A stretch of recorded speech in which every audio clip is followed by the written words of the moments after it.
ಒಂದು ಆಳವಾದ ನೀಲಿ ಸಮುದ್ರದ ಹೃದಯ ಭಾಗದಲ್ಲಿ ಮುತ್ತಿನ ನಗರ ಎಂಬ ಅದ್ಭುತ ಜಲಲೋಕವಿತ್ತು. ಅಲ್ಲಿ ಬಣ್ಣ ಬಣ್ಣದ ಮೀನುಗಳು ಸೂರ್ಯಕಿರಣದಂತೆ ಮಿನುಗುತ್ತಾ ತೇಲುತ್ತಿದ್ದವು. ಜೆಲ್ಲಿ ಮೀನುಗಳು, ಆಮೆಗಳು, ಆಕ್ಟೋಪಸ್, ತಿಮಿಂಗಿಲ, ಶಾರ್ಕ್ ಮುಂತಾದ ಜಲಚರಗಳಿಂದ ಸಮುದ್ರದ ಪ್ರತಿಯೊಂದು ಮೂಲೆಯೂ ಜೀವಂತಿಕೆ ಮತ್ತು ಸೌಂದರ್ಯದಿಂದ ತುಂಬಿಕೊಂಡಿತ್ತು. ಆ ಮುತ್ತಿನ ನಗರದಲ್ಲಿ ನೀಲ ಎಂಬ ಚಿಕ್ಕ ಮೀನು ವಾಸಿಸುತ್ತಿತ್ತು. ಅದರ ಕಣ್ಣುಗಳಲ್ಲಿ ಸದಾ ಕುತೂಹಲ.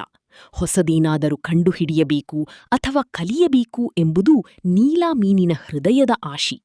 ಅವಳ ಸ್ನೇಹಿತರಾದ ಜೆಲ್ಲಿ ಮೀನು ಮತ್ತು ಆಮೆ ನೀಲಾಳ ಜೊತೆ ಯಾವಾಗಲೂ ಇರುತ್ತಿದ್ದರು. ಒಂದು ಬೆಳಗಿನ ಜಾವ ಸಮುದ್ರದ ನೀರು ಸ್ವಲ್ಪ ಹೆಚ್ಚು ಹೊಳೆಯುತ್ತಿದ್ದಂತೆ ಕಾಣಿಸಿತು. ದೂರದಲ್ಲಿ ಒಂದು ವಿಚಿತ್ರ ಬೆಳಕು ಮಿನುಗುತ್ತಿತ್ತು. ನೀಲಾ ಅದನ್ನು ಗಮನಿಸಿ, ನೋಡಿ, ಅಲ್ಲಿ ಏನೋ ಅದ್ಭುತ ಇದೆ ಎಂದು ಉತ್ಸಾಹದಿಂದ ಕೂಗಿದಳು. ಜೆಲ್ಲಿ ಮೀನು ಸ್ವಲ್ಪ ಆತಂಕದಿಂದ, ನೀಲಾ, ಅದು ಅಪಾಯಕಾರಿ ಸ್ಥಳವಾಗಿರಬಹುದು, ನಾವು ಅಲ್ಲಿಗೆ ಹೋಗುವುದು ಬೇಡ ಎಂದಿತು. ಆಮೆಯು ಶಾಂತವಾಗಿ, ಪ್ರತಿಯೊಂದು ಹೊಳಪೂ ಸುರಕ್ಷಿತವಾಗಿರೋದಿಲ್ಲ ಎಂದು ಸಲಹೆ ನೀಡಿತು. ಆದರೆ ನೀಲಾಳ ಕುತೂಹಲ ತುಂಬಾ ದೊಡ್ಡದು. ನಾವು ಎಚ್ಚರಿಕೆಯಿಂದ ಹೋದರೆ ಏನೂ ಆಗುವುದಿಲ್ಲ ಎಂದು ಅವಳು ಸ್ನೇಹಿತರನ್ನು ಒಪ್ಪಿಸಿದಳು.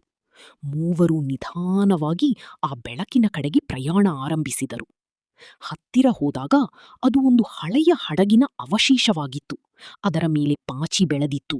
ಒಳಗೆ ಮುತ್ತುಗಳು ಮತ್ತು ಹೊಳೆಯುವ ಕಲ್ಲುಗಳು ಇದ್ದವು. ಆ ದೃಶ್ಯ ಕಂಡು ನೀಲಾ ಸಂತೋಷದಿಂದ ಕುಣಿದಳು. ಇದು ಖಜಾನೆ ಎಂದು ಅವಳು ಆನಂದದಿಂದ ಹೇಳಿದಳು. ಅಷ್ಟರಲ್ಲಿ ಒಂದು ದೊಡ್ಡ ನೆರಳು ಅವರ ಮೇಲೆ ಬಿತ್ತು. ಆ ನೆರಳಿನೊಳಗಿಂದ ಬೃಹತ್ ಗಾತ್ರದ ಆಕ್ಟೋಪಸ್ ಹೊರಬಂತು. ಯಾರು ನನ್ನ ಖಜಾನೆಯ ಬಳಿ ಬಂದಿರುವುದು ಎಂದು ಗಂಭೀರವಾಗಿ ಕೇಳಿತು. ನೀಲ ಕ್ಷಣಕಾಲ ಹೆದರಿದರೂ ತನ್ನ ಧೈರ್ಯವನ್ನು ಕಳೆದುಕೊಳ್ಳಲಿಲ್ಲ. ನಾವು ಕೇವಲ ನೋಡಲು ಬಂದಿದ್ದೇವೆ, ನಮಗೆ ಯಾವುದನ್ನು ತೆಗೆದುಕೊಳ್ಳುವ ಆಸೆ ಇಲ್ಲ ಎಂದು ಧೈರ್ಯವಾಗಿ ಉತ್ತರಿಸಿತು. ಆಕ್ಟೋಪಸ್ ಅವರ ಮುಖಗಳನ್ನು ಗಮನಿಸಿ ಸ್ವಲ್ಪ ಮೃದುವಾಗಿ ನಕ್ಕಿತು. ಬಹಳ ಜನ ಇಲ್ಲಿ ಬಂದು ಮುತ್ತುಗಳನ್ನು ಕದಿಯಲು ಪ್ರಯತ್ನಿಸುತ್ತಾರೆ, ಆದರೆ ನೀವು ಸತ್ಯವನ್ನು ಹೇಳಿದ್ದೀರಿ. ಅದಕ್ಕಾಗಿ ನಾನು ನಿಮಗೆ ನಿಜವಾದ ಖಜಾನೆಯನ್ನು ತೋರಿಸುತ್ತೇನೆ ಎಂದಿತು. ನಂತರ ಆಕ್ಟೋಪಸ್ ಒಂದು ಚಿಕ್ಕ ಗುಹೆಯ ಕಡೆ ತೋರಿಸಿ, ಅಲ್ಲಿ ಹೋಗಿ ನೋಡಿ ಎಂದಿತು. ಮೂವರೂ ಸ್ನೇಹಿತರು ಕುತೂಹಲದಿಂದ ಆ ಗುಹೆಯ ಒಳ ಪ್ರವೇಶಿಸಿದರು. ಒಳಗೆ ಹಳೆಯ ನಕ್ಷಗಳು, ಶಿಲಾಶಾಸನಗಳು ಮತ್ತು ಜಲಚರ ಪ್ರಾಣಿಗಳ ಬಗ್ಗೆ ಅದ್ಭುತ ಮಾಹಿತಿ ಇತ್ತು. ಯಾವ ಪ್ರಾಣಿ ಯಾವ ಸ್ಥಳದಲ್ಲಿ ವಾಸಿಸುತ್ತದೆ, ಅವುಗಳ ವೈಶಿಷ್ಟ್ಯಗಳು ಮತ್ತು ಸಮುದ್ರವನ್ನು ಹೇಗೆ ಕಾಪಾಡಬೇಕು ಎಂಬುದರ ಬಗ್ಗೆ ತಿಳುವಳಿಕೆ ತುಂಬಿಕೊಂಡಿತ್ತು. ನೀಲಾ ಅದನ್ನು ಓದುತ್ತಾ ಆಶ್ಚರ್ಯಗೊಂಡಳು. ಇದುವೇ ನಿಜವಾದ ಖಜಾನೆ, ಜ್ಞಾನವೇ ದೊಡ್ಡ ಸಂಪತ್ತು ಎಂದು ಸಂತೋಷದಿಂದ ಹೇಳಿತು.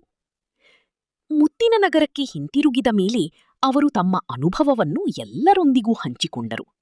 ಆ ದಿನದಿಂದ ಎಲ್ಲಾ ಜಲಚರ ಪ್ರಾಣಿಗಳು ಸಮುದ್ರವನ್ನು ಹೆಚ್ಚು ಪ್ರೀತಿಯಿಂದ ಕಾಪಾಡಲು ಆರಂಭಿಸಿದರು.